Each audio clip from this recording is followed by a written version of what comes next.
tout procès que vous acceptez a 50% de chances de succès et 50% de chances d'échec. Sur le plan statistique, il y a 2 thèses et un juge qui tranche. Le juge il choisit la thèse A ou il choisit la thèse B.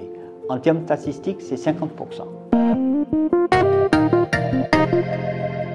Sur les 50%, on peut favoriser les éléments pour le gain grâce à la qualité de la production juridique que l'on va fournir, grâce à la qualité du choix des pièces que l'on va produire. Ce qui rend une affaire passionnante, c'est lorsque on se rend compte que l'affaire est pourrie au départ, on se dit on va tenter quand même, et puis en tentant, on découvre une petite ficelle. En travaillant, on trouve une deuxième ficelle, on en trouve une troisième, finalement on en trouve une pelote. Et puis lorsqu'on arrive à la fin du processus, l'affaire qui était perçue comme pourrie au départ se révèle une affaire gagnée. Ça, c'est ce que j'appelle un beau challenge. Seul le charbonnier sait bien faire le charbon et seul le pâtissier sait bien faire le gâteau.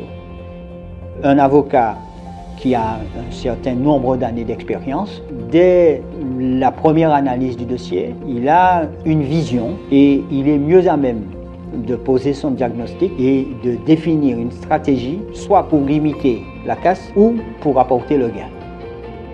Je le connais depuis 1986, où je lui ai fait confiance sur un dossier.